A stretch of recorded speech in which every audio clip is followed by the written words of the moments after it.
All right, guys, we are live. It's so great to see people already watching on YouTube. And this person, I'm not sure if this is a real person or not, who says, I love Osiris and I'm excited to purchase goods and services advertised on their platform. Today, we're going to be advertising Prince Caspian. That dude may or may not also have been a roommate of mine in college. May or may not. I can neither confirm nor deny. That voice that you hear, we have a guest today, Levi Blankenship. Levi and I have been corresponding. We met in Mexico, and I'll tell you more about that. But he brought us a bunch of amazing topics to discuss, and we're starting with this topic in defense of Prince Caspian. But Levi, we'll get into more of an introduction in a minute. But thanks for joining us. Thank you for having me. Super grateful. It's like to be here. So thanks. It's going to be fun. Yes. I guess we should start by just saying there was a few things happened. Round Room vinyl release. Brian, is this important or like a big deal? It was in my email inbox for 30 seconds before I bought it. I am likewise so excited. This is my favorite Fish Studio album, and I cannot wait to have this on vinyl and blast it on my speakers down here in the basement. I'm so excited. I'm with you. I'll only say it's my second favorite studio album, and we'll talk more about that later. Love this. Right. Prince Caspian's not even on it, and we're going to be doing this. This is amazing. Okay, so I guess there's another thing. We talked about the Arco Arena live Fish release, didn't we?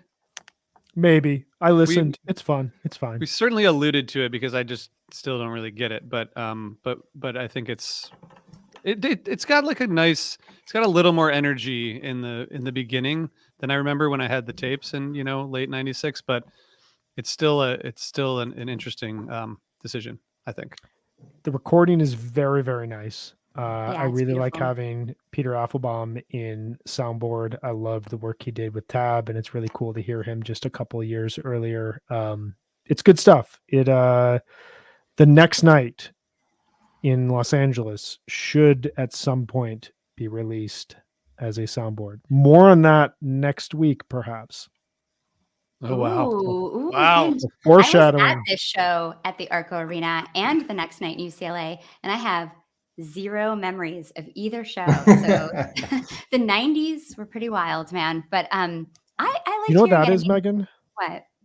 That's proof that attendance bias means nothing for quality. There you go. Thank you. See? I will get off my soapbox now, but that is proof. It's a little weird. I mean, I don't know. There's a lot going on with me at that time. I was 19, but I remember Vegas the week later that I was at, but I don't remember the show. But there was a lot happening in this show, and it was fun to listen back to. They sound inspired and excited after Remain in Light, and there's a lot of energy, and it's a fun show. Let's listen to. You can hear kind of like the hints at Cal Funk and like It's Ice in 2001, and you can hear them playing with that groove. Yeah, Timber. Yeah, it's really fun. Fall 96 breakthrough, underrated in a way that. Ooh. Wow. Well, I'll let you tackle that in the top 20. Even more foreshadowing. I love it. We can't play our hand yet. I'm getting ahead of we're using an outline for this episode. I will just tell the audience we haven't used an outline for an episode in I don't know, maybe 9 years, but we're doing it. Maybe we did. For yourself, RJ. Brian and I have our own outlines. No. It's an attempt to organize our thoughts. It's a good idea, but Brian's already talking about foreshadowing. He's 4 bullet points ahead. He's already changing it. I know. Moving things around on me. Okay, Megan, there was a Mike Gordon, Joe Russo show in Brooklyn with Robert Walter, and yeah, what was the deal with that? I haven't watched it or listened yet. Well, I'm sad I couldn't go, but getting tickets to the late night show when you're a teacher and you get up at 5 a.m. just seemed a little bit not okay. But I probably should have done it. Thinking back, I've listened to a little bit of it. It was incredible. It was just pure jamming. Is that correct? And it happened to fall on the 20th anniversary of the first time Gordon played with Russo when he joined the duo in 2004 in New York City. Just randomly, but how cool is that? And I remember how we were talking about those grab shows for 2004, and those were fantastic. And this kind of had that energy to it, that spirit of just wild improvisation. I've only listened to a little bit of it, but I can't wait to go back to it. It was awesome sounding, and everybody that I've talked to that was there said it was just incredible.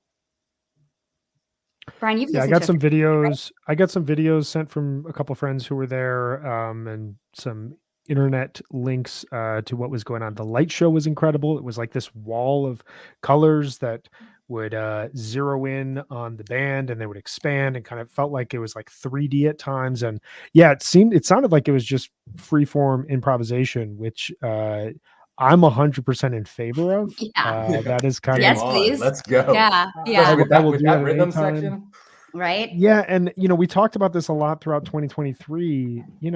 Hearing Mike front and center and hearing him have the ability to really create that freely is a good sign, I think, for Fish 2024, and just like him figuring out his zone within the band, as there's been so much change sonically over the last couple of years, and him kind of stepping out in this sort of manner it was exciting. It was really fun, and makes me really excited to see a couple Fish shows here in a few weeks on the beach. So we'll see. Yeah. Yeah. That venue is really cool too. I just love that Mike was playing deep in Brooklyn and Bushwick at the Sultan Room, this like tiny venue. It's awesome. He's so cool to do that.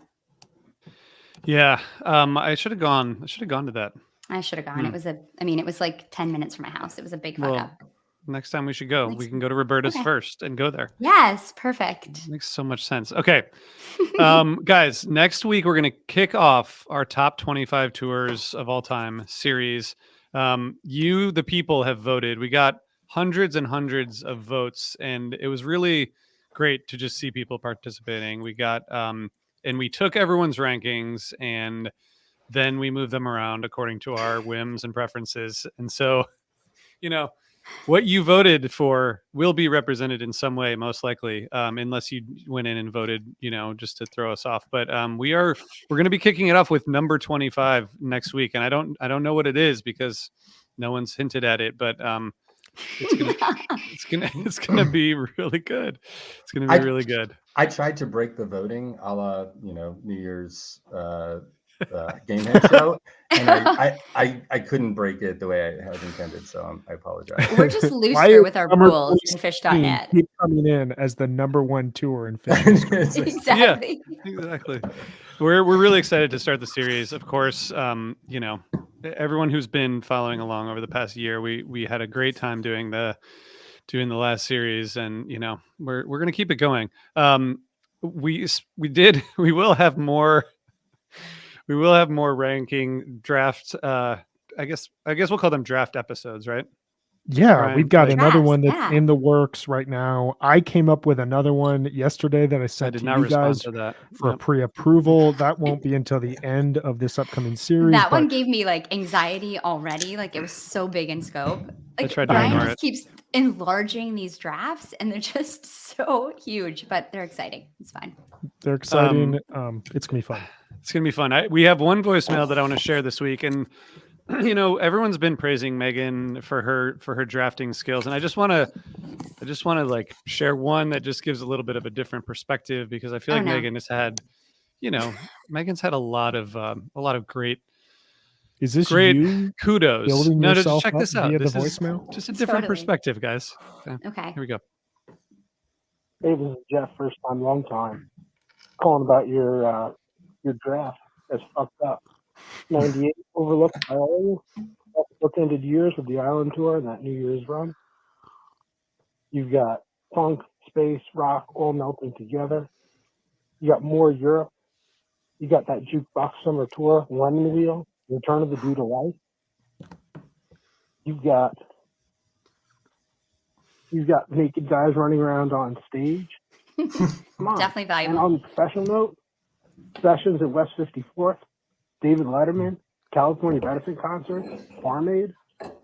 They really have it all. Everything that you said about 97, everything you said about 99, double for 98. And RJ, you doubly fucked up. Even if you wanted to stick with 99, that should have been your last choice. 90s were all on the table for you. Good luck next time. Bye-bye. Wow. So Dang. two things. One, I really like how you could hear him like scrolling through fish.net to like remember Yeah. And this. set lists, and then and then this happened. The other, I've gotten a lot of messages about this, and I think that like it's a PSA. So if you just have an open-ended draft where anyone could take any year at any point in time, it takes away like the chance that you could fuck up. Strategy. Yeah. It takes Yeah. away the strategy. There's no 'Cause I had strategy. a friend be like, why don't you guys just like pick from every year? Well, what's the fun in that? Like then the 90s become you can pick any, everyone can have multiple years from the 90s. Like, come on. It's just dumb. 98. I don't know. RJ had the last pick, and like between 98 and 99, I don't think you made the wrong choice, because when I go for a show between those 2 years, I'm usually going for highlights in 98, but there are some like real meaty full shows in 99 that like I just love hearing that band's sound during that era, plus the jams. This is not a knock on 98. I know someone's going to come after me. Can't find me online, bro. You got to text me. But like he's right. 98 was unfortunately left out of the draft, and that's just the way that it goes. It sucks. It sucks you had to have 2004 instead of 98. I'm sorry. I mean, I do think Megan played it. The strategy that Megan employed was masterful. It was, we were playing checkers, compared to Megan. So I do think she came out on top. We're gonna do it again, and next time I'm gonna, trust me, You're going to come so correct, RJ. You're just going to come in with strategy, just like all these ideas. strategy. I already have a did play whiteboard. strategically. I'm ready. I did. Hired a I did play consultant. strategically. Yeah. He's gonna come in and kick all of our asses and just like not even smile about it. He's just gonna be like Yeah, exactly. straight face Cold the whole killer. episode. Like, I don't like you guys anymore type of thing. I mean, the motivation for me, honestly, and don't get mad, Brian, but like I knew that Brian was going to do well in this draft, and it was his design, and I just really wanted to beat him. Yeah. Problem was I decided to make an unnecessary trade at the end that It's true. was for content. It was all in favor of content. So which you is what think if matters you here. had your original list, you would have beat me? 100%. I disagree. Well, okay. We already did Okay, this. sorry, we're off. Sorry, okay. We already back did the on. draft. We're back on that. Someone get the outline going. Okay, so I want to say one thing. This guy who's based in New York, Andy Hollander, who's a listener and a fan of Osiris, he started a coffee roasting company called Arostia, AROASTIA,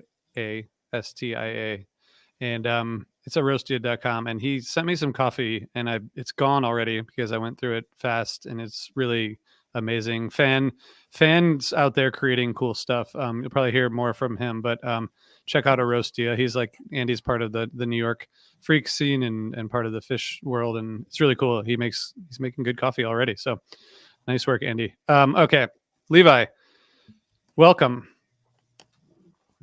Thank you. It's good to Thanks for having me.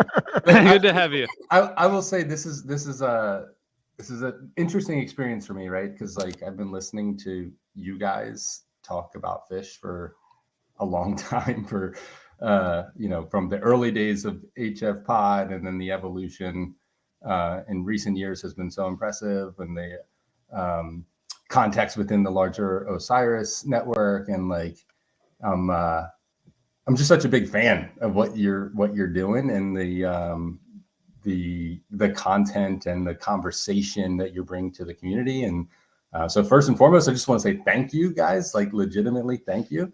And by extension, thanks for having me, because I'm psyched for this episode and to participate and to be a part of it. So 40 for 40 was awesome. I can't wait to see what happens with the tour ranking project for this year. Your quick hits and show reviews are like the first place I go after. I look forward to it. So I've spent a long time listening to you guys talk about fish, and therefore I feel like I know you, and yet here we are meeting in the way that's like truly bizarre, right? Like I guess in the same way, like we all feel like we know Trey, right? or Mike or whatever, and like so basically, I just called you guys Trey and Mike. I don't know what I just did. But, I know. I think you should be like in charge of our PR or something. Like, I know, right? hire Like, Levi. but no, seriously, thanks for having me. And let's get after it. Yeah, thank you. And I will say that Levi and I met last year in Mexico, and of course, like I think people were like, "Hey, there's this cool spot where everyone's like hanging out, and you guys should come hang out and check it out." And I was like, I don't know, like I don't want to go to like a room where like people are watching the show from in Mexico and like just be like weird strangers. And then my wife and I come up, and it turns out like we're not strangers at all. Like we either know everyone there, or everyone there at least knows Osiris and HF Pod. And for clarity, we're not just like live streaming the show in some hotel room. Like our hotel room is on top of the stage, right? Like it was pretty sweet. God, pretty amazing. It was like when in Mexico, when you see like those couple of rooms that are like, we were really lucky. That's the spot. And I didn't even, it's not just like, Benji was up there, and, I saw Ryan Grimm, who I haven't seen in a long time. And who's and who I just saw on the chat. Grimm's on the chat here. Oh, is he here? Oh, hey, Ryan. And I think Ari introduced us initially, friend of the pod also, obviously. So absolutely. And I loved, thank you for hosting us, because it was really awesome. Okay. So Levi, you sent us some ideas, and I think we all liked all of them, but I think we all kind of coalesced around this idea of in defense of Prince Caspian. And we're going to get into this, but we think, does it make sense, Meg, to start with what is Prince Caspian for those people out there who have not heard of that song? Yeah, let's do it. I'll give a little bit of some stats and some data. It's written by Trey and Tom, inspired by C.S. Lewis's Chronicles of Narnia story, The Prince Caspian, the second book, debuted in the summer of 95. The song really changed in the summer of 96 when they added the jam and that kind of false ending. Also started to stretch out a lot in 97, which I'm excited to talk about. Last played October 10th, 2023, 8 shows ago. And it's been played about once every 11 shows. And it has been played 175 times with no notable show gap. And so on average, it's been played every 6 shows. So Trey likes Caspian. So if you don't, Trey really does. And I have some more stats and some more data for myth busting purposes, but I'm going to wait till we get to kind of the derision part of the outline, if that makes sense. That makes sense. I wanted to just share. I was trying to get some info from Tom. Tom hasn't said that much about this song, I think, because it's like people know that it kind of was leaning on literature and all that. What he shared is that he included the line with stumps instead of feet as a joke and didn't expect it to be part of the lyrics, and was like, we should probably change that. And Trey was like, no, absolutely not. Like, there's no way we're taking that out. And Tom said that this happened with Stash and Chalk Dust and a bunch of other songs where he had like just, things in there as jokes. Yeah, placeholders. And every time Trey's like, no, we're not taking that out. So I feel like that's like a big part of the song, and that I guess was not intentionally there to be permanent. So okay. What are the thoughts? Brian, what are your thoughts on this song broadly? So I was thinking about this because Caspian was one of the early songs I remember liking as a Fish fan and getting into. It's very accessible. It's just a couple chords. It feels like classic arena rock. It's got that beautiful ending kind of false jam that you were talking about, Meg, that's at the end of Billy Breathes. It really ends Billy Breathes in a manner that makes that last half of the album feel like the last half of Abbey Road. And I remember like getting into this band. This was one of the songs that was early on. I like this song, and I continue to like this band more until I logged online and was like, hey, I like these Fish songs. And people were like, hey, you're a bad Fish fan. And then I've been working that out ever since. But I want to just point out, like, there's a point in the Fish book, and this connected with me early on when I was getting into Fish, and I was reading that book while listening to songs, where Trey talks about how they recorded the jam as the sun was rising, during the Billy Breathe sessions. And I can never get that out of my head, because regardless where they play it, regardless if it cuts off a jam at times, like that moment of where they recorded it, the inception of that is a part of what makes this song beautiful. It makes it lasting. I think that this song is also a really interesting kind of litmus test for Fish, because it could take up 5 minutes of a set and really just serve as kind of like a bridge from one thing to another. Or in some of the versions that we're going to talk about here, it can evolve into its own type 2 jam monster. And it's been a song that has been, for some Fish fans, kind of a thorn in their side. It shows up in the second set. Okay, everything's over. But for other fans, there are elements to this song, both in the pure form of it that are perfect, beautiful, but then there are also this like the unknown is possible within this song. So it has this like push and pull in a lot of ways. That's a lot. I'm going to pause and throw it to one of you guys.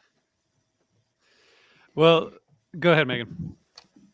Yeah, I think this song to me has always been something can feel so different in different moments. It's like a lullaby. It's an anthem. It's one of the first kind of like anthemic songs that they had. It's sweeping and it's a jam vehicle. I first heard this on a tape of the Blossom Show from 6/20/95. And I just remember hearing also a lot of talk about how it opened the 12/30/95 MSG show. And the first time I heard it live was in Europe 96. And they played it twice on that run. And then I heard it again at Red Rocks a few weeks later. And then Billy Breeze is released, a few months after that. And that's my second favorite studio album. And I just loved the studio version of this song. And like you were saying, Brian, how it bleeds out at the end of Billy Breeze is just so incredible. I've never heard that Abbey Road comparison, but it's really, really great. And it's such a song that like, it's well written as a song, but it also, the jams can be so variant. Like it can play with lightness and darkness in a way that works so well. It can produce these like heart swelling builds and like delicate kind of intimacies, but also these rocking peaks and giant crescendos. And I love a song that can be either like a lion or a lamb. And also that drop back in like, da-na-na, like that is just the fucking best. Like who doesn't like that? So I love Caspian. And my favorite memory of Caspian is that after I had my daughter, it was the summer in June in 2008. And I used to listen to this song and sing it to her and just rock her outside on the deck when she was trying to go to sleep when she was a newborn. And it just has always had a really special place in my heart. So I was so excited, Levi, that you brought this idea because I could wax poetic about the song forever and I love it. So thank you for bringing this to us. I love it too. And it has a special place in my heart as well for reasons I suspect we will get into in soon. But my concern to thus far, given this, what we're, around the room, it's like, sounds like we don't even need to defend Prince Caspian. Seems it's got the, seems at least in this group, it's got the love it deserves. But I know that's not necessarily the case of all listeners. And hence, like, I think this will be a fun conversation for sure. But for me, and when I got into Phish in the late 90s, I for whatever reason, I kind of bucketed Caspian in the same group of songs with like Bug or Rogue or Limb, in that they could provide this like landing pad for a big jam and yet not just serve as, the slow down filler until the next thing, but actually like intensify the set from landing pad to peak. And so to me, it was like this, it was most successful in this transitional role where it could be at once landing pad and vehicle, right? Admittedly, at the time, I didn't quite realize what kind of vehicle it could be, right? And I think we'll talk about that in Magnaball and beyond. But I didn't, but like it wasn't until maybe a couple of years into seeing Phish a lot that I even learned about the some of the stigma and the Caspian like criticism, which was shocking to me at the time because it was a song that I fell in love with right away.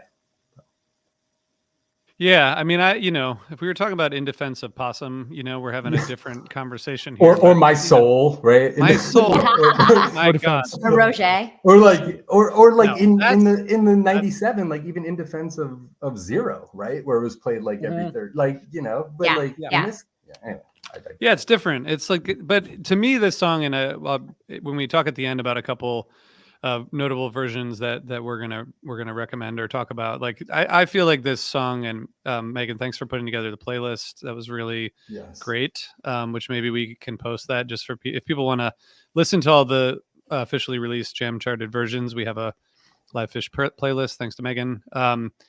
But it's kind of a vehicle. It's like a little bit of a blank slate for whatever period we're in.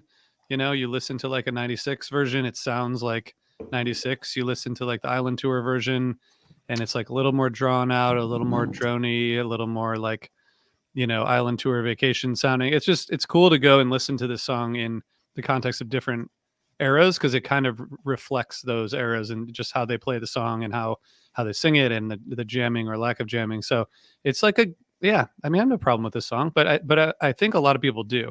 Can we talk about why people dislike it and go into the story from Drew Hits, which I still don't, sometimes Fish fans are just, not good at being Fish fans, but I think Drew probably has a defensible perspective on this. But even when they're not good at being Fish fans, they are good at being hilarious, and the story That's true. is pretty effing hilarious. That is a great caveat for sure. It's all nonsense and fun anyway. So that's a really good point.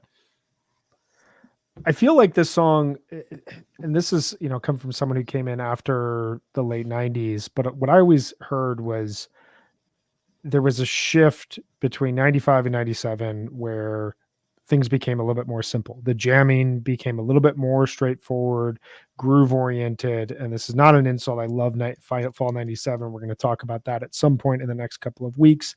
But Caspian kind of song-wise kind of plays along with that shift where it's just a couple of chords played straight with lyrics that have some meaning but also don't, that are designed to be sung at the top of your lungs. And then the jam itself, in most cases in the 90s, didn't go too far out there.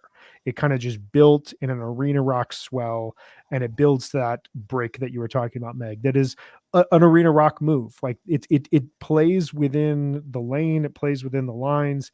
It doesn't really, or it didn't really in its origins, kind of experiment too much. Now that has changed in the last couple of years, but my impression was always it seemed to represent a simplification of Fish that a lot of early 90s Fish fans were very concerned about. And so it would show up in the middle of a set coming out of a complex jam, and it was kind of just the way that people would feel about Waiting in the Velvet Sea later. It felt a little cheesy, it felt a little earnest, but also it felt a little silly, and it wasn't Stash, it wasn't You Enjoy Myself, it wasn't David Reba, Reba, it wasn't this complex sort of composition. I mean, do you guys were there during that shift? Did you guys feel that way?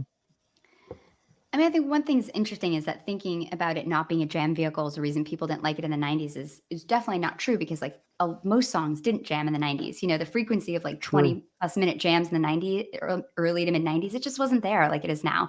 But I think that being a set killer for sure, and also the frequency that it was played, those are two things that I think people were really complaining a lot about then. I did some stats because, after 40 for 40, that's kind of my thing now.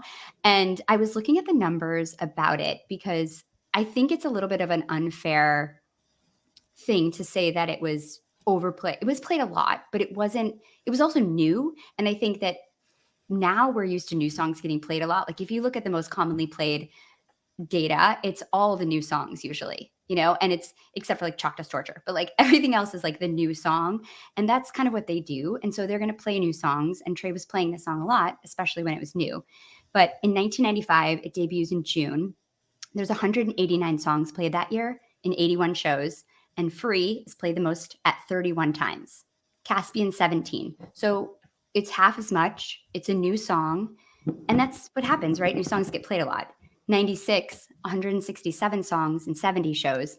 Taste is most commonly played at 28, 17 again at Caspian. Right. Yeah. So it's still about half as much as the most commonly played song. 97, 196 songs, 78 shows. Character Zero played 32 times. This is the year that it kind of creeps up. It's played 22 times. It goes up in year 3. It goes up. It's not. It doesn't follow that trend of new song going down. It's going up. Going up. And 97, it didn't get the cow funk treatment, right? But it does start to jam this year. And it hits the jam chart 9 times this year out of 22 times when it's played. So 9 times. 9 times. That's that's almost half of the times it was played. It hit the jam chart. So it was stretching out even when it was a brand new song, which I think people have always said oh, it didn't jam. It actually did. So I think that's kind of interesting. And there's more stats about that for 98 and 99. I'm not going to bore you, but it definitely stays under half. It's like a third in 98 and it goes down to half again in 99. So it's a song that Trey likes, but I don't think it's fair to say it was played all the time and that it didn't stretch out when it was played. There, I think it there's all. a- Go ahead. I just want to say that there's a comment from someone on Instagram who said, "Pretty sure you guys are overthinking it," and if you think that, you should tune into our next show, and you'll see if we're overthinking it, because that's kind of what we do. kinda Welcome what to we're a into. podcast. I'm glad that this is your first one. Thank you. We appreciate your attendance.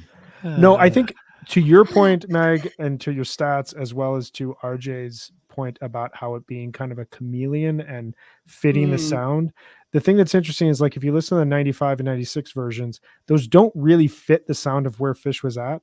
And in 97, you can certainly make the argument that it's not getting the cow funk approach. But even in the fall, the versions outside of 1212, which is that type 2 monster, sounds like it goes into Isabella, it sounds like Hendrix. The ones before that are in line with the kind of ambient jamming that was starting to creep into Fish's sound. Think the Vegas Stash, the Philly David Bowie. Prince Caspian was getting that. It was heroic. It was stretched out. Everything was just like elongated. It wasn't, they were in no rush to get to the peak, and it really catered to that, which is a part of the fall 97 sound, even though everybody thinks that it's just a funk tour. Totally, but it was still primarily type 1, right? Outside of that 1212. Right. It's not like Yeah. keys or anything. Yeah. Yeah. It didn't paint outside the lines, but could still be exciting and adventurous. And so one of the things that I wasn't there in 95, 96 to see these initial versions, but my perception is that the song was really written and developed for this like anthemic arena rocks vibe that the reviews and the feedback from folks who were there that I trust suggest that they just weren't there yet to pull it off in that format. And that was maybe part of the initial pushback and criticism was just like here, as as Brian said succinctly, like it's a song that was simplified, right? The chord progressions are simple, the lyrics are simple. It was like the antithesis of the complexity and the Totally. what everyone fell in love with this band. And so we have this like simple song that may have been written to do a particular thing really well, and yet the band wasn't quite ready to deliver that particular thing really well at that time.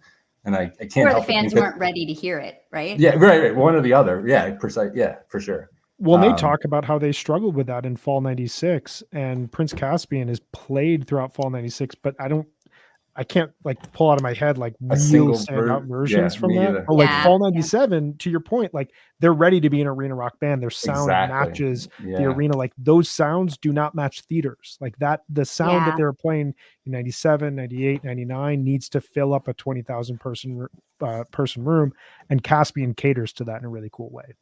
Yep. In the same way that Zero delivered that set closing punch, right? Totally. Like, for sure. Okay, so let's talk about so why is this bad again? What happened? Too many times it was played. But who's going to tell the .NET story? You want me to tell him? I think Brian shall, but we should say like, Megan correctly pointed out that it was, even in those years, it wasn't the most frequently played song, but they're still playing this song more than, roughly once every 4 nights or more, or in some cases more than every 4 nights. And largely in the second set too, right? It wasn't like that intro, like it's like mid-second set. So it's like premium position, all of which I think leads into the story that Brian's about to tell. The important thing to remember is that facts are not important here. My feelings are the facts, okay? My feelings are important. Couldn't agree more. That they played this more than they actually played it, that is what counts. All right, so Drew Hitz, those of you out there in Fishbowl, you should know him. He was one of the smartest people to talk about or think about Fish. He's been on Undermine a number of times, as well as this podcast. He wrote in about the origins of fucker pants, and he titled this essay "The Origin of the Species," and they crossed out species. Wait, so I thought that was Jonathan. That was actually Drew who did that. that was hilarious. All right, so here it is. Here's the story of how I came to give the Fish song Prince Caspian the nickname Fucker Pants. 11/29/97. Wait, since my kids might be watching this, can we call it Cusser Pants? Like Cusser Pants. Yeah, Cusser Pants. Sorry, kids. We'll cut out. Bad joke. 11/29/97 kids. set 2 contains the famous Runaway Jim, which had me muttering to myself and high-fiving strangers. But in 1997, you could afford to be selfish. And later in the set, when they dropped into a fourth quarter Caspian, I rolled my eyes hard. This was my fourth show of the fall tour and my third Caspian, which felt excessive. See, feelings matter. It was Yeah. also my 17th in barely over 2 years. I was done. That's I facts. posted the set list as soon as I got back to my parents' house in Sudbury, as I always did after a show when I had internet connection. In my quasi-official style of the day, I wrote Fucker Pants, commonly known as Prince Caspian, like it was some kind of official name for it with no other explanation in the post. Here's a screenshot of the set list and the rec.music fish post that comes from. We should post this on Instagram. Hopefully that person who is annoyed by us thinking too hard thinks too hard about the set list. The next day, my good friend Charlie Dirksen started a blaze from one tiny spark. You guys catch that reference? By also referring to it as Fucker Pants in a post, and it was off and running. It spread faster than I could ever imagine. It wasn't overnight, but it really wasn't very long until every single serious fan, quote, serious, okay? We're defining serious versus unserious fans here, would know exactly what you meant if you said Fucker Pants, which is wild and hilarious and my crowning achievement in life, which is not true. Okay, Drew's done some really, really impressive stuff. Don't cut yourself short here, Drew. This is the second most important thing. Yeah, after bringing back the second Mike's Jim. Yeah, that is number one. There we go. There's nothing There we more go. important. maybe at the time. Maybe at the time, this was the most important. Yeah. Exactly. At the time. So I want to. There's a bit of semantics here because the part of the story is how the word Fucker Pants came into existence. The story has probably morphed in my head over the years, as all do. But the premise is my dear friend Peter's little brother Paul, aka the Bullet, started cussing up a storm when he was 5 and their father sprung into action. He told little Bullet that he couldn't go around swearing because it was offensive to people, but that he would make a deal with him because he understood that sometimes you have to let off a little steam. Don't we all? Don't we all? This is where the story gets amazing. Thank God. The deal was that he would allow his son to make a list of every single swear word that he could possibly think of and say them into a tape recorder. And anytime 5-year-old Bullet was really mad about something, he was allowed to go to his room and listen to a swear word off the tape. But in exchange, he was never allowed to curse again for as long as he lived. Wow. Little Bullet took seriously the fact that he would never be allowed to swear again for the rest of his life, so he was worried that he was going to leave one off the list and regret it forever, to the point where he started making up swear words to cover his ass. One of the words he made up was Fucker Pants. So at one point in time, there was a cassette tape containing a 5-year-old saying Fucker Pants, and that is the best part of the story. It's a pretty good story. Fast forward to 2022, somehow Tom Marshall, who I don't know well, but have become friendly with doing some stuff for Osiris, connected the dots that I was the guy who nicknamed the song he co-wrote with Trey, Fucker Pants, and he tweeted at me as the MPP version started, saying that he hoped I enjoyed it because he knew I was there. That was a hilarious moment, and that is the story of how I nicknamed Prince Caspian Fucker Pants. Addendum. There's an addendum to the story. Wow. Guys. Wow. Okay. I think I nicknamed it Fucker Pants in December 1995. I went to Halloween 96 in a Death to Fucker Pants t-shirt with a scary mask, so it's definitely no later than summer 96. But no one outside the extended Northwestern fish circle of the time had ever heard it called that until that rec.music.fish post. And I wasn't trying to make it go wide. I was just feeling salty. Drew Hits got a 59-minute jam and then coined the term Fucker Pants later. Loved it. Can't make this stuff up. Yeah, you really can. And that was a great story, which is going to be followed, no pressure, Levi, by another great story. Oh man. Which is because I think we need to get to your story now, because we've done a good job of, getting 40 minutes in without you actually being able to talk about why you. I think it's going really well. It really is. It really on is. track for us. What is? Tell us why this song for you. Like why was this even on the table for like content options for me, right? So I'll give a little context backstory here. I'll do my best to keep it succinct, and you guys can be sure and tell me if I'm failing. Like I got into fish in the late 90s and went in pretty hard and heavy, right? I'm a nerd at heart, and this was something that was easy to nerd out on, that I fell in love with, and I could talk for in a way that would, I won't bore the listeners with talking about how much I love this band and what it's done for me and for my friends and my family and so on and so forth. But what I will say is that when Coventry was my 50th Phish show, and at that point in time, like I was super satisfied with what I'd seen and with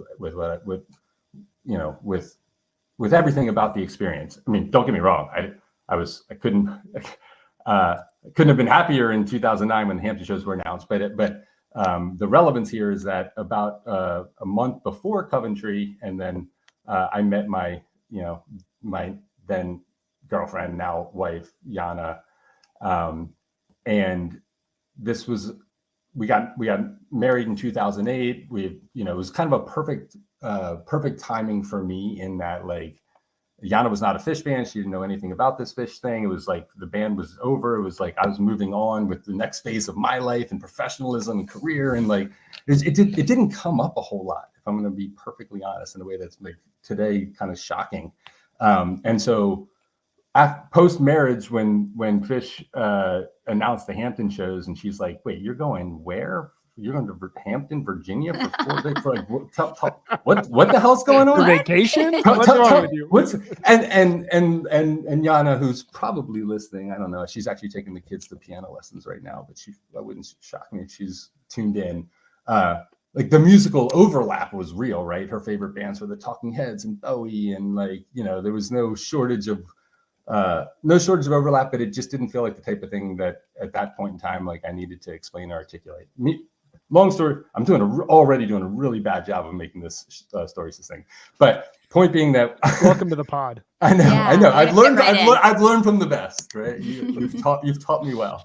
But yeah. So when Phish comes back, Yana sees a few shows, probably because they weren't the best shows in 2009, 2010, or perhaps even because I was very reticent or sensitive to the idea of like forcing this thing that I love so much on her in a way that I wanted it, to happen organically. And maybe the pendulum swung too far, and that for whatever reason, she wasn't super into it for those first, few years. And long story short, when my daughter Mila was born in 2013, and we were expecting our second child, our first and only son, Yana proposed the idea Caspian for his name. And we had lots of it was so easy for us for girl names. We struggled with boy names and I didn't have a lot of backup options, right? But what I did know is that I didn't want to have to explain to her or to my son that like his alias is Fucker Pants, right? Like that's not a good idea. And so I was totally, opposed. And again, Yana's coming at this not through the angle of Phish fandom, but through like the Caspian Sea and like nautical vibes. And I got to be honest, it is a pretty sweet, pretty cool name, right? So Yana's advocating for Caspian as to be the name of our son. I am pushing back and for reasons that you guys understand, but for reasons she didn't at that time anyway. More to the story later. And so fast forward to Magnaball, and I think Brian, you were expecting around the same time. I've heard your and so my big group of friends, so excited for Magnaball. All of my buddies, many of whom are probably sitting here on the chat listening to me tell this story less effectively than I have in the past.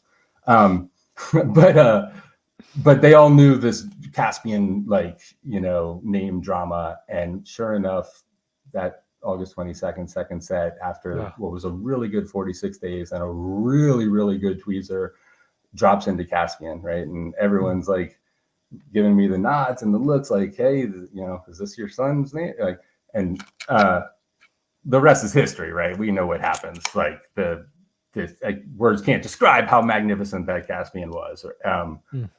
And I think we may or may not talk more about whether it's tweezer, Caspian tweezer, but that's irrelevant at this point. What was not was that if I was looking for a sign as to whether or not she was on point with the Caspian, that's it. It was clear. It wouldn't even, to call it a sign would be an understatement. It was like freaking Iculus telling me directly from the top of the mountain or the volcano, as it may be.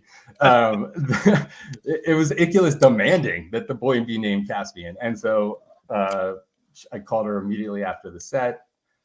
I've changed my mind, Yana, I've changed my mind. I think Caspian's the right name after all. I love that. That's magical. And yeah, it was mad. It was like one of those just like, those weird situations where like fish and life, right? Like the intersection there where it's just like there's I don't know if it's coincidence. All I know is like there's a sign here. And so a month later, 6 weeks later, little Prince Caspian was born, and he's amazing and awesome and no longer little, and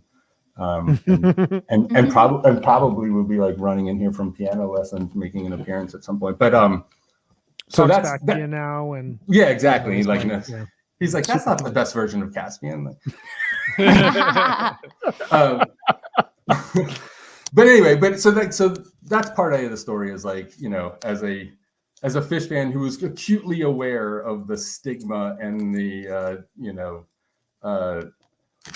Cusser Pants history, and yet who loved the song so much, it was like me coming to terms with I wasn't sure if I wanted to name my son after a fish song, even loosely, let alone if I did, I'd be like, let's call him Tweezer, right? Like that would have been like my go-to.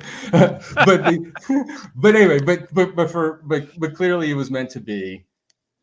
The story takes another quick twist, if I can enter chapter 2, which is that a few years later, really starting, I guess, around like the Boston Cream Baker's Dozen night, I think was a turning point. Yana, my wife, has like increasingly and with intensity becomes a huge fish fan, right? And like we don't miss. She sees every show with me now and has for years. So now she's like getting so into fish, and two things. One, it forces her to realize why I was skeptical, why I pushed back on it. She's like, why is everyone talking shit about Caspian? Like, this song's amazing. This is our son's name. Come on, what are they talking about? So that's a part of it. But then the other part was, all I can say is fish works in mysterious ways. And so Yana went all in and is all in on fish. And what is the one song every 5 shows, 10 shows, 15, 20, 30, like what's the one song she's chasing? Prince Caspian, right? Like no. That doesn't seem right. It's impossible. It's statistically like absurd, right? The Steinberg Zizek stats like have like it was. That's I forget crazy. the percentage. It broke the stats. Yeah. It's like it's like, impossible of this Wow. period of time to see That's 35 fish shows amazing. without seeing Caspian. So Although suddenly, I will say, I went 24 years without seeing Caspian. 97 between versions to 2021. Yeah, I didn't see it for 24 years. That is crazy. That's pretty crazy. Obviously, there was some time off for me and for the band, but it is weird now. I think that's very weird to be going to shows regularly and not see it. To be seeing shows regularly, so much. But so when that she gets it, it's going to be amazing. Well, it has happened for clarity. Okay. So, but yeah, but so like here it reached a boiling point in the Mexico 22 shows, where it had been like just an absurd amount of shows with no Caspian, to the point where like she may or may not have threatened divorce if they don't play it in Mexico. Wow. She thinks you can pull some strings. I can only assume. I can only hope it was a joke. But yeah. So just to like set the stage, there's a ridiculous Everything's Right jam going down that third night in Mexico. Awesome. Already successful and just on the verge of getting deeper and like, let's go. And Trey aborts the ER jam for Caspian. And the celebration on the balcony, RJ, which you can relate to having been there the following year, it was as if it was like Terrapin Station, Bob Beach 98 style, like celebration for like everyone, like for Yana, like, that's awesome. And I'm sure everyone thought we were crazy. Like, what are we doing? But just like the absurdity of like, 100 and 50 shows into seeing fish and 30 Caspians, like here I am like chasing this song for her. Not just this song, Cusser Pants, Yeah. It's just, when you say it out loud, it's like, only for fish dorks does this sort of situation, is it possible, and B, is it funny and resonate? So dude, that's my Prince Caspian story. Amazing. Yeah, that's awesome. Really my great. son's awesome too. And if you like, there's just no other name. I can't believe that there was any consideration of any like a Caspian Blankenship, like the nautical vibe. Like that's just such a great name. Like what was I thinking? Why would I have let somebody's criticism of Prince Caspian on the internet in 1996 change the way I thought about like Take that, Drew Hits. Take that, Drew. And so I'm so glad that that Magnaball taught me or showed me the way or like show me the way and therefore that we're here talking about this today. So. Amazing. Thank you, Levi. Thanks for sharing that. That's a really awesome story. I actually made it all up. So. That'd be even cooler. To get on the show. Wasn't even at Magnaball. I don't have kids. We have to. So you mentioned Magnaball. We each chose 2 versions we wanted to share, other than Magnaball, because we knew we would talk about it. But you mentioned it. But what else do you all have to say about Magnaball, the Magnaball Prince Caspian? Because that was kind of a historic moment in a lot of ways. Okay. I thought so. Can I be honest about something? Yeah. Are you going to do the tweezer Caspian tweezer thing?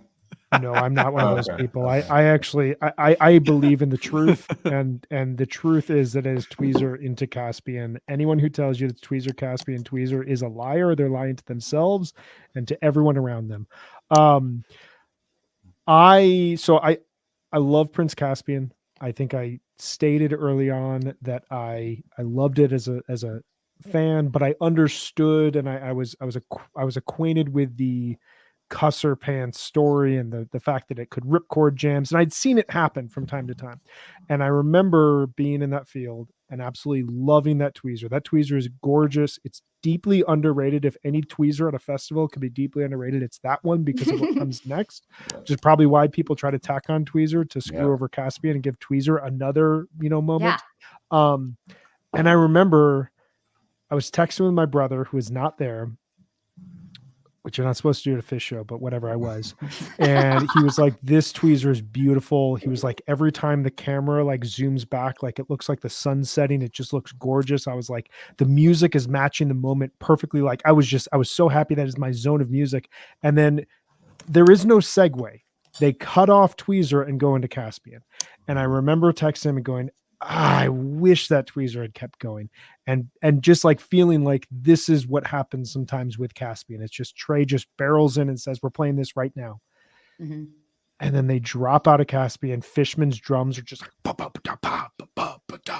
and it's like echoing throughout the entire field, and it builds then for the next 10 minutes. And I hugged so many strangers. It was on par musically with watching the Chicago Cubs win the World Series. It was I don't believe what I'm seeing right now. I don't believe what I'm feeling right now.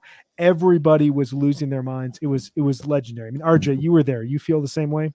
Well, I'm just going to say, imagine if in that moment you also were realizing that like your son's name had to be Caspian, right? Like it was all of that intensity that you just described in that moment of like, I can't believe that this is, anyway. So yes, that's it. It's really, really awesome. Yeah. I mean, it's great. It was a huge moment. I mean, just standing out in that field, I think I'm not sure I really understood it when it was happening. I was just sort of like blown away by that whole show, and to have that end the set, I was very confused about what was happening, but I like knew it was just awesome. It was like one of the, like, I was like, this can't be Prince Caspian still. Right. Like something must have happened in the meantime because it's just too wild. It was a great moment. I think like a very notable moment, maybe led to also, we've talked about 2017 and the kind of stretching out of non-jammed songs. And I think in some ways this was like the start of that, which, it's a great call. continued in into the Baker's Dozen and beyond. But yeah, I mean, what an amazing moment. And I can't believe that all happened to you, Levi. Really, really cool. I know. I love that. Go ahead. Yeah, I say 2 quick things. One, while clearly I am firmly in the camp of tweezer into Caspian and not tweezer, Caspian, tweezer.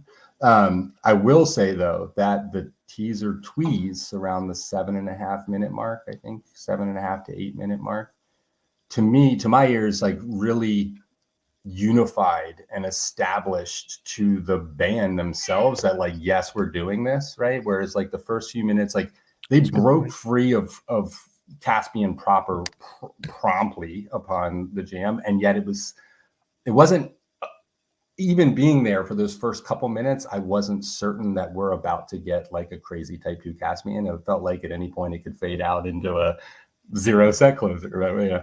Yeah.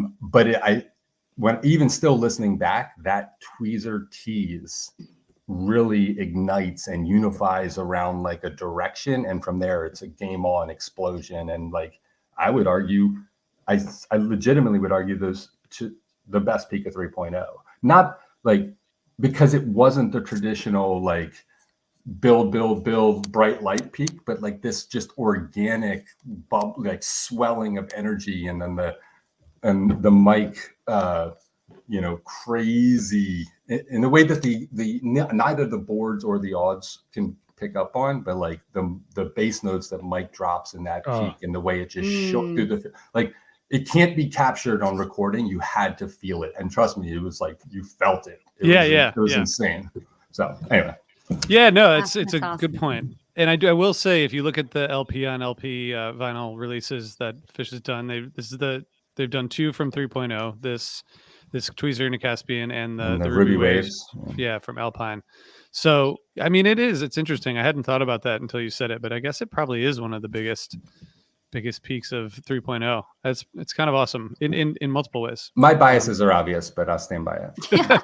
It also like legitimized this song, I think, in a way. It allowed you, like, the way that like Trump has allowed like racists to come out and like say like plant their flag out, like the Magnaball like Caspian was, you could come out and be like, I like Caspian, like I love Caspian, and I'm not ashamed anymore. Like I can say it. I couldn't I feel have like said it it's better It's a myself. safe space for Yeah. Fucker Pants fans. Couldn't have said it better. Exactly. Not that, and I think that Trump, people that Megan's describing and Caspian fans are probably exact opposites in most ways. If there is a Venn diagram, it's small, but They're not very they're- overlapping. yeah, It's been well documented that Caspian fans are very, very, very big fans of low taxes. So that's where the parallel is. Everything's not overlapping. Yes. yeah. Right. Okay, so I'm gonna lead this off if that's okay with you guys, just in terms of Please. a couple Let's do it. versions.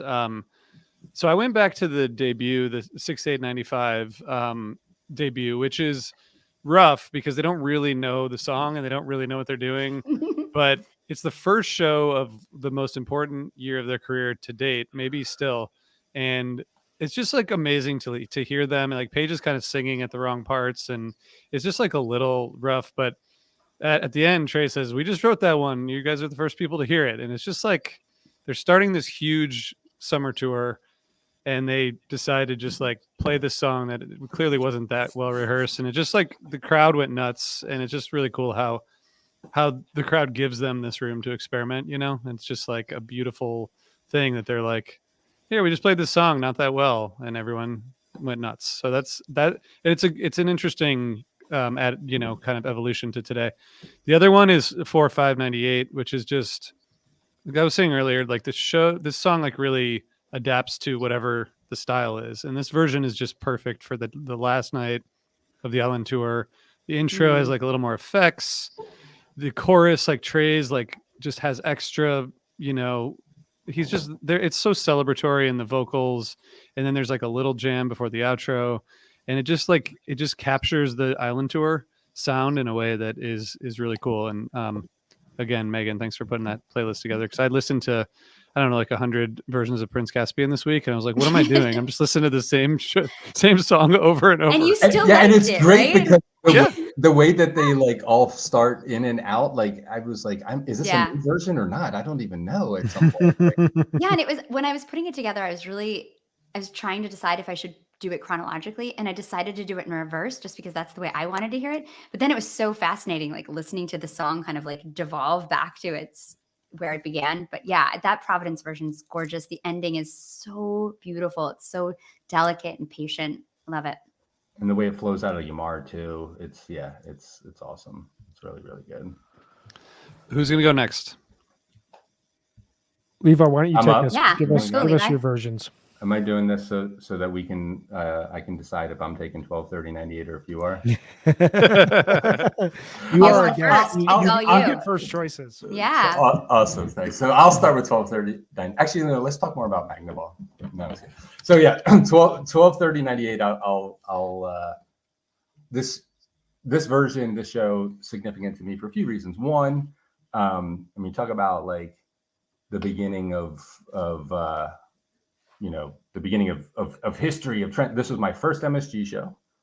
It was my first 12:30 show. I think I've seen 40 MSG shows now, maybe 12:30. Like, so this was the beginning of just a new tradition in my life, right? Well, like on December 30th, you're seeing Fish, and it's likely at Madison Square Garden. So the Caspian itself, I think, is notable for a couple of three reasons. One, just the patience and the build and the intro is elongated, stretched out a few additional minutes in a way that is it's really beautiful, but also like contemplative, and like the patience jumps out at me right away, particularly on the heels of a slow build patient Piper, as was the norm in '98, right? And we'll maybe talk more about that flow component in a second. But I loved the extended intro. The peak itself in the Caspian is phenomenal, just fire, just like, unto itself, it would be a highlight of just how much energy and Trey's shredding, the way they brought that Caspian to a peak. But then for it to return to the delicate, beautiful, patient outro.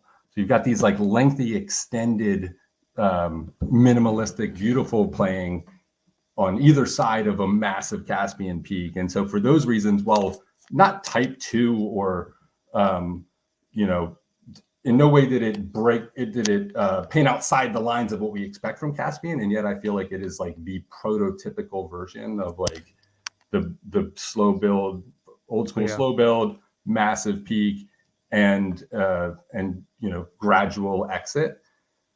So that's it's like, I think it's just like a perfect Caspian if you don't want type 2 jamming. But also I think in a way that I didn't fully appreciate at the time, right? I was 17, 18. Like I kind of remember being a little disappointed in that set because it just didn't bring the energy maybe that 18-year-old. It's a very like quiet. It works really well as like a full listen, but there's not like a ton of dynamics in the jamming. It's very 98 contemplative ambient jamming. Like that Disease is gorgeous. The Coil, like you're saying, it doesn't rage the way that the year before did. No, but now I realize, nor should it have, because it's perfect, right? And you guys talk so much about flow, and for good reason, right? Like that is the true distinguisher between good shows, good sets, and great and elite shows and elite sets, is like that, the flow, the narrative arc, the coherent nature, and that Disease, Piper, Caspian as the bridge then to Coil and Slave. Like it just couldn't be any other way. That's five. It's why we love 5-song sets so much. Right? Like it's not just because it's 4 or 5 songs. It's because the fewer songs played, the less chance there is to like make a misstep in the flow. Right? It's just like it's perfect, and it couldn't be any other way. So anyway, so 12:30:98. Shout out, big respect, love it. It's an awesome version. I feel like for the next one, I'm gonna 8-5. This Baker's Half Dozen Caspian from this summer is spectacular, and I have a lot to say about it. But in the interest of time, I'm gonna instead talk about 12:10:87. Actually, you know what? I'm gonna take a really quick back step on the 12:30 version, and I'm curious to hear your guys' thoughts on this. And I'm looking at the clock and realizing RJ's probably about to cut me off. But I would your never. Oscar speech. But like Music is coming in. this, like exactly. But like, so we're listening back to Megan's playlist, like not forced. I was excited to go back and listen to all these old Caspians with the really slow, pretty intro before we hit the initial like power chords. And we've got all of the old slow build pipers. And now as I think about it, even like the slow creeping intro to Ghost, and maybe an episode for another day, like what happened to all of the patience and the slow entry into these songs? And now it's like right into the Ghost chords or right into Caspian or right into Piper. And I just find it curious and interesting that like that particular, I also have a thesis or hypothesis as to why. another episode for another day. But it's just worth pointing out that a lot of what makes that set and its flow so great and so many of these old versions great is the patience with which the song arrived. They're in no rush. Yeah, no rush. Yeah. Today, I do think. Yeah, go ahead. No. Today there is rush into the song, and yet there's also the greater potential for insanity at the other side. So like, pick the better with the better. I think to me, like, I think they just found they found the things that fulfill that, they like, what's the use being the number one example? It's just like, if you're going to do the like quiet thing, then we'll just play what's the use, Right. We have other tools to or other ballads that that Trey's written recently. I just feel like but I don't know, that's a theory, but it's interesting because there was that less totally slow has changed. songs then, but it's totally changed. It's so many fewer mid-tempo to slow tempo songs then. Well, and their jamming now is much more, we'll take a little bit of this sound from this era, a little bit of this sound, and it's all kind of like a mosaic of who Fish was and where Fish is going.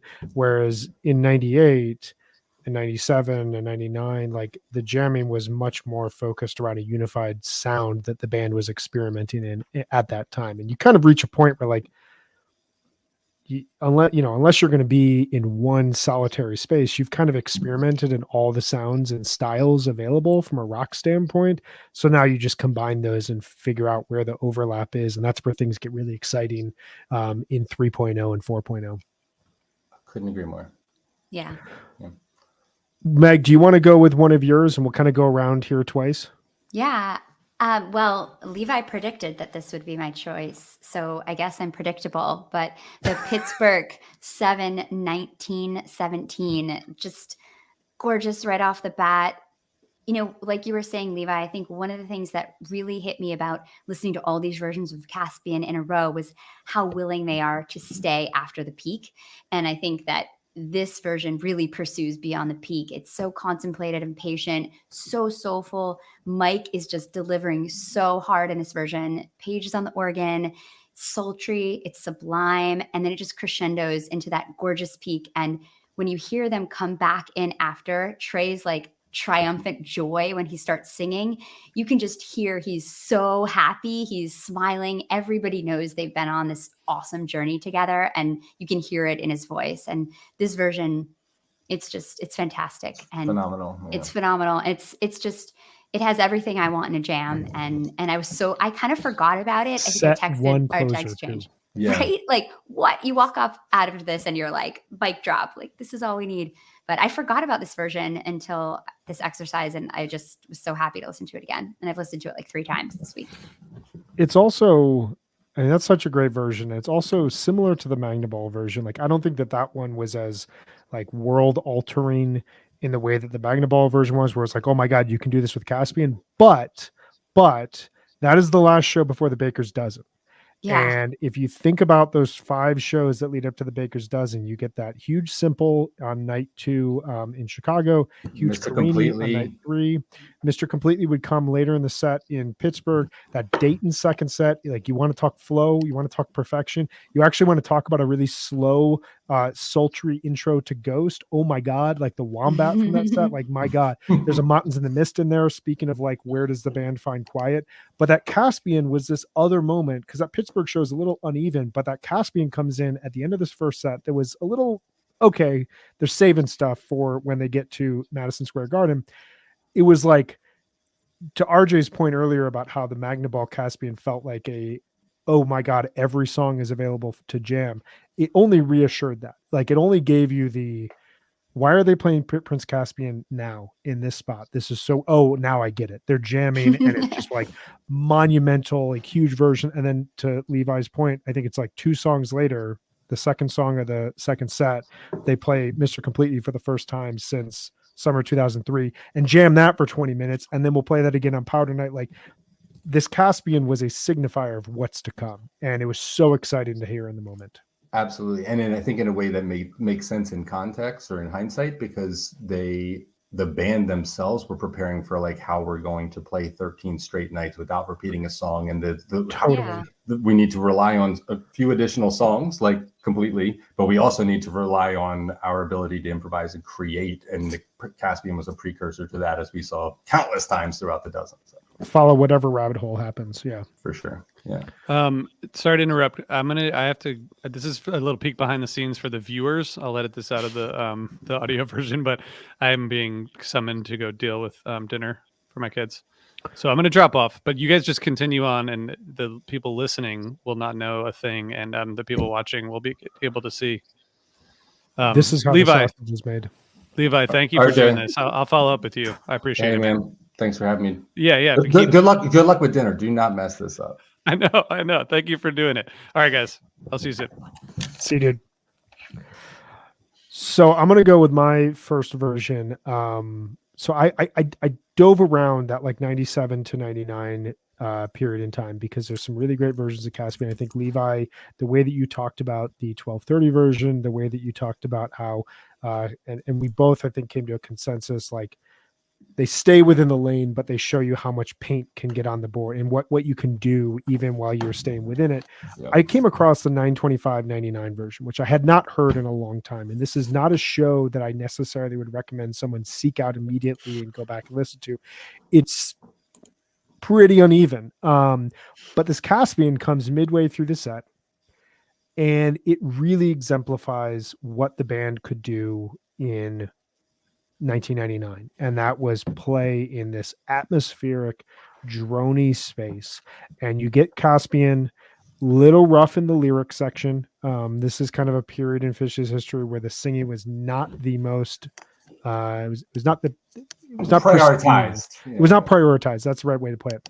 But once you get past that and you start to go into the jam, Trey just starts throwing feedback on, and it creates this kind of droney exit, and it feels industrial. It feels weird, but at the same time, he was so good at those kind of cascading notes at that point in time that you really hear in the 1230.98 version. So you get this kind of darkness and light that happens within it.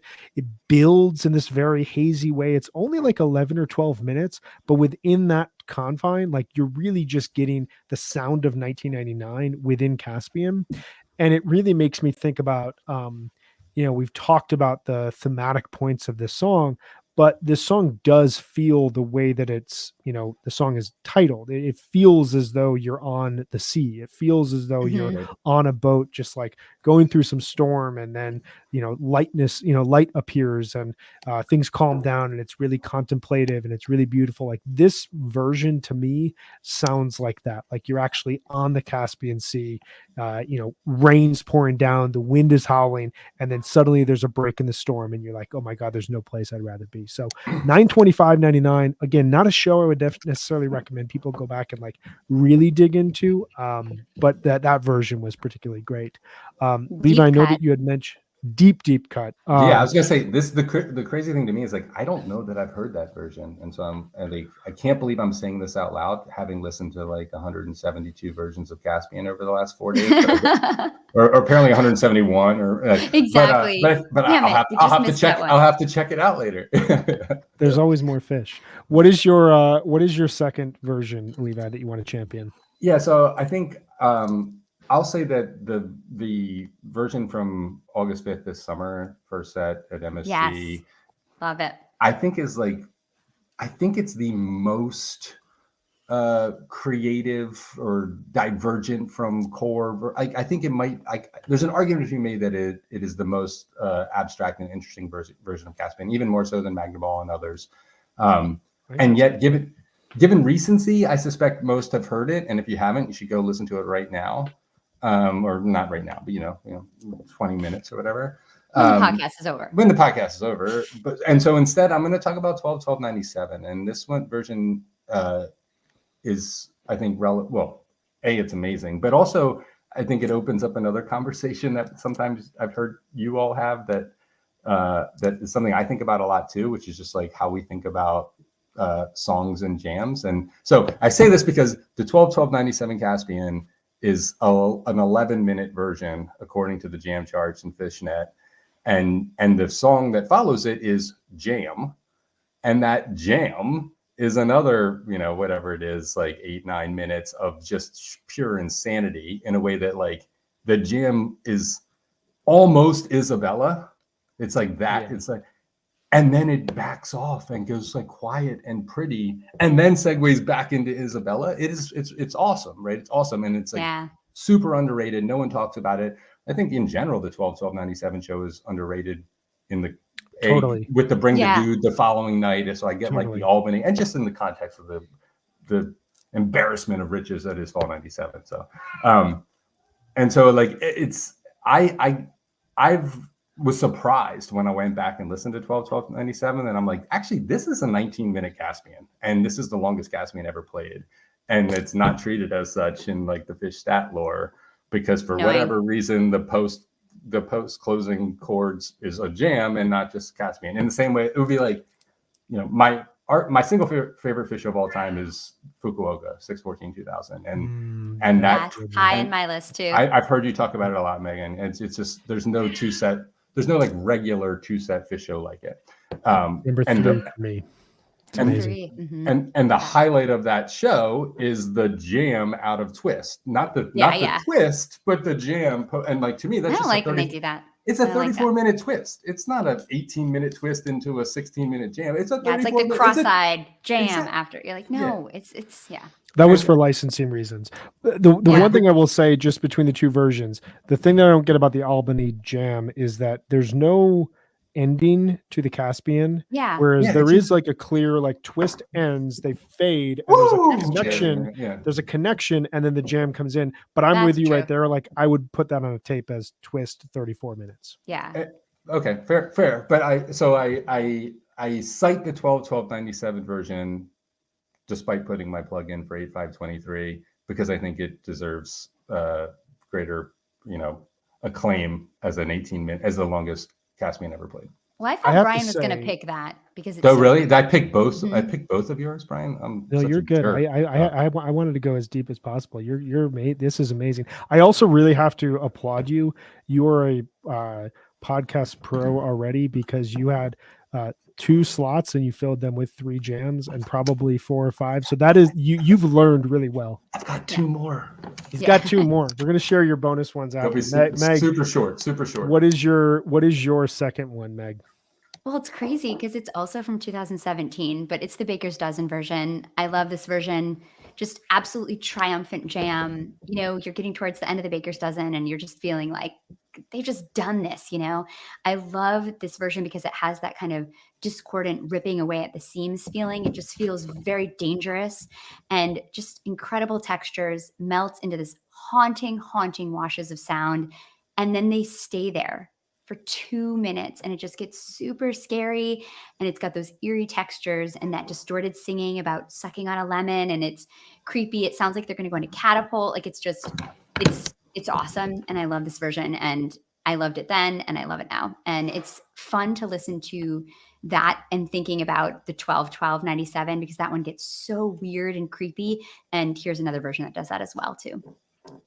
It's a great version. And it also, like, it kind of it connected the dots between those first 5 shows and the last and the dozen, from the summer, because you have that Caspian jam in Pittsburgh, you've got the Mr. Completely, then you get Mr. Completely in Powder, and you get another Caspian jam on Lemon Night. Like, it really just showcased the band when they went on the road, started in Chicago and all the way to the end of the Dick's run.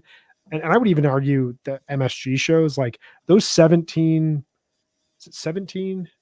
What is it? It's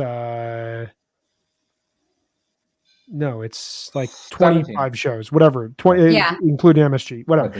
Those shows are all unified in my mind. Like, the Baker's Dozen is the Baker's Dozen, but like, they went into that year knowing we have a finite amount of shows that we're going to play, and every single one of them is going to be chock full of really, really crazy highlights, and they all were, every single one. Yeah.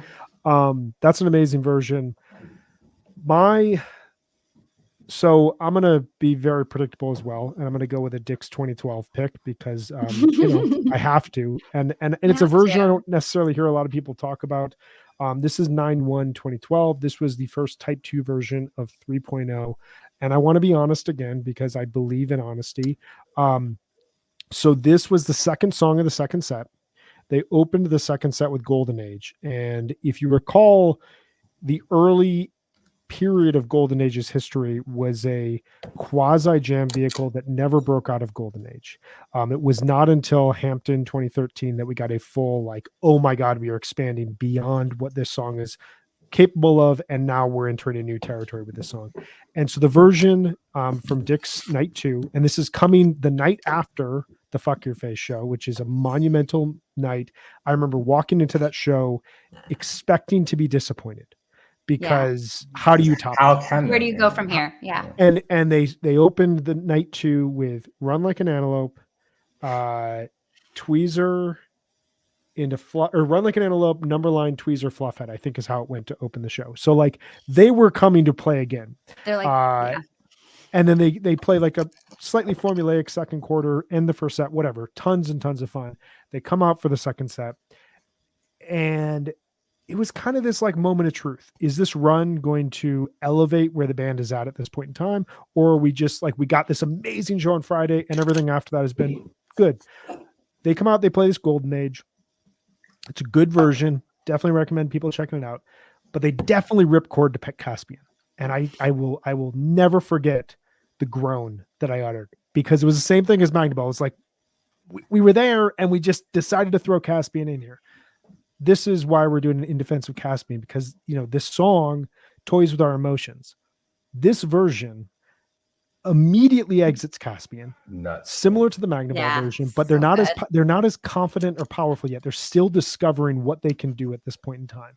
And one of the things that made 2012 and Dick's 2012 so exciting was like in the moment you saw them realizing like, holy shit, like we're jumping off the cliff here, and we're just like, we're seeing what happens. And like, you could watch it on the stage. Like the guys were a little freaked out about what was going on, but they were embracing it. It goes into this big old rock peak and then fades down into silence. And then it builds again, and it goes into light, and it goes into a very important version of light. It goes into the Dick's light, the jam that I think matches the Magnaball Caspian more than any other jam in 3.0. Like those peaks, that is a World Series winning peak right there. Like the white lights, every single hand is in the air. People are high-fiving, people are hugging each other. This was a very critical moment, and Caspian is right at the center of it, because this Caspian could have led to a set that just went completely off the rails. And instead it went to that light. Instead it jams, and then it goes to that light. And without that jam, I don't think that they knew that they could do what they were going to do, because there's a moment in that light where it sounds like they're about to go into Boogie On, like 7 minutes in, and it's just going to be completely abandoned, and they stuck with it. And this is all happening in the moment. Caspian is a huge part of it. So very, very, very loving big version for this. Please go out and check that out if you have not listened to it in some time. He's on a vengeance in that version. Just yes, totally.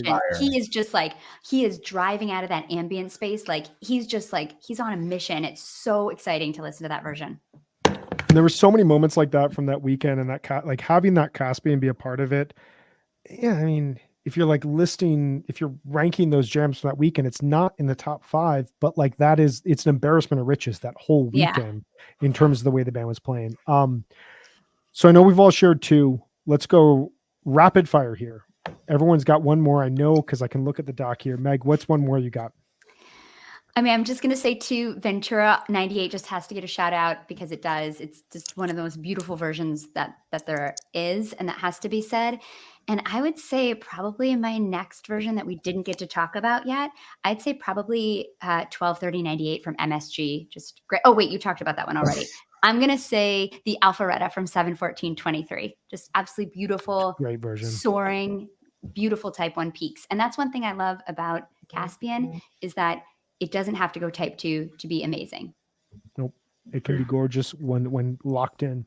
Yeah. What do you got, Levi? Give us one more. I was sending it back to you, but I'll take it if you want it. So I'm sending it back to you because, well, So at some point, someone needs to mention 731.99. I'm not going to do it. Yeah. I just Do did. it. But I'm Please not. do it. No, Do it. You just the did it. video's there. But really quickly, I think two things. One, I thought this would be like, I didn't know that this would get covered earlier in the way it did, but I think it still warrants mention here. The album version of Caspian, and I say that because to me, Billy Breeze, it's not the greatest collection of Fish songs on a record, but it is my favorite Fish record in terms of like the the album as a piece of art, as a singular unified flow piece of art. Like I think Billy Breeze was not only the most successful example at the time of Fish creating an album that achieved those heights. And it's funny because in my notes I had referenced the back half of Abbey Road. And then I like backed away because I didn't want to be hyperbolic. And then Brian, you like went right there right away in a way that I shouldn't be surprised about, because every time that I listen to you guys talk about Fish, I feel like you take words out of my mouth.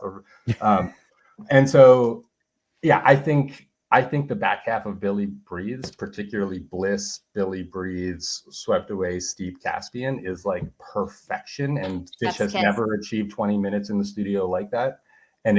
And there's a reason why it concludes with that Caspian, right? It's perfect. So anyway, I was gonna give what I thought would be an unexpected shout out to the studio version of Caspian, but it was alluded to earlier, and I think it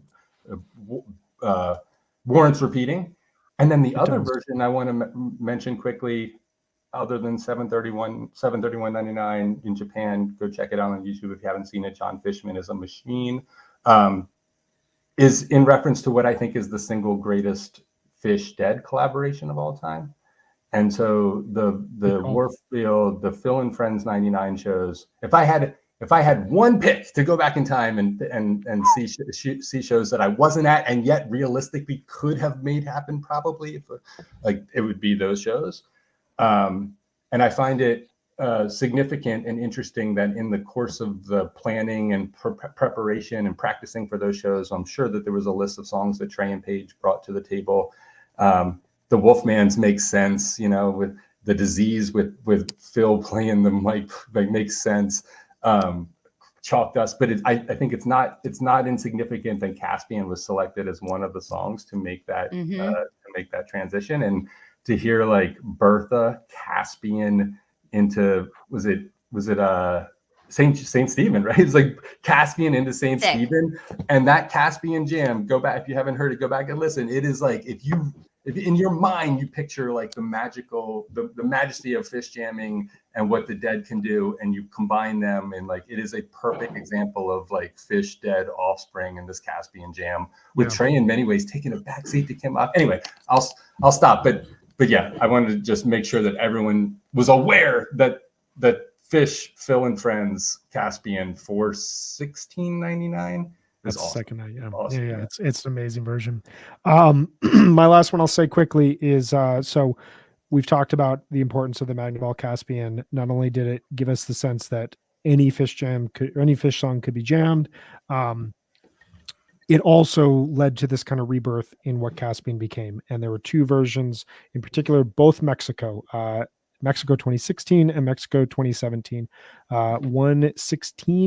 2017, the second night of, 2016, the second night of the first year of Mexico, does not get the love that it deserves, has an amazing cities in set one, has a great light, but it has this second set that has a really minimalistic Golden Age, a really minimalistic 46 Days, Caspian that is very minimalistic, a really good Halfway to the Moon midway through the second set. Yes, I just said those words. I promise.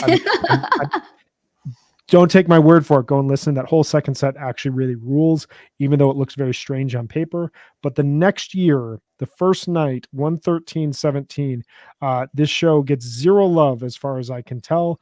But it has this segment in the middle of the second set, Fuego into Caspian, into Twist, into Seven Below, and then Golgi, that really, really works and is beautiful stuff. And the Caspian is this kind of wall of sound jamming, and it really hints at like where the band was going. That whole second set is just minimalistic, The band, no band member is trying to outshine the other. They're just playing as a singular unit. It's not the best set list on paper, which is why I think it gets a little bit of a bum rap. And that second year in Mexico, people were still a little unsure. Like, is this going to be a thing? Are they really going to be playing quality shows down here? I would argue Mexico 2017 is the second best year that they've ever played Mexico. All three of those shows. 2022 being the best. 2022 being the best, 100%. 2022 was basically like fall 2021, but in the sun. Exactly. But this Mexico version, this Mexico run from 2017 is definitely worth your ears. I definitely recommend people check it out. That one is so like unsettling and unbeautiful in like a cool way. It's like thrashing and like, it's just, you know how Caspian can be so beautiful and this version is not. It's awesome. I still think that they knew what they were doing 6 months later when they got to that Mexico run. And it's kind of this like weird laboratory for strange setlist calls that ultimately work and dark atmospheric jamming that would really appear later in the summer. We have given you guys 90 minutes of defense and love of Caspian. We got a comment here from one of our favorite listeners, Cinnamon. Why didn't you bring someone who didn't like Caspian on the show? I know. Maybe, but I think at the end of the day, like the larger view of this song has been tilted towards the negative in the community. And we want to plant our flag in the positive, in the love, in the light for Prince Caspian. So I hope we did that today. I hope you all walked away with some versions that you're excited to listen to. We will be back. Oh my God, we have a guest. We have another guest here. Hi, Caspian. Hi. Hi. What's up, Caspian? How you doing? Sorry, I had earbuds in, so you couldn't hear. But hey, you want to say hi? Hi. Your dad told the story of how you got your name. It's pretty awesome, man. It's really cool. What's your favorite fish song? And be honest. Punch you in the eye. So Nice. He's like a 1.0er. He's on that note. Well, that's amazing. I gotta say, my son, who was born, I think, a couple weeks before you, Caspian, his middle name is Piper, and we named him after walking out of Merriweather Post Pavilion, very similar to what you said. They played an amazing version of Piper, and we walked out and said, we should use Piper as either first name if it's a girl or middle name if it's a boy. So there's a unity there. Wallace is going to his first fish show, hopefully this summer. If he's good, he's going to go to his first fish show. So maybe in like 5 years, Caspian, you guys can hang out at a fish show. We look forward to it. Thanks. I'm into it. Awesome. Thanks, Levi, so much for being here. You were awesome. It was really fun to talk to you. This was amazing. We're going to do this again. You've got some great ideas, and we will be back next week. We are kicking off the top 25 tours in fish history episode. Keep an eye out for the announcement of when we will record that. We will announce at some point what tour we're doing. We're really, really stoked to dive into this. Thank you guys all for hanging with us. Thank you to everyone in the comments. Amazing stuff. And we'll see you guys later. Bye, Long live Prince Caspian. Bye, guys. Bye. See you guys.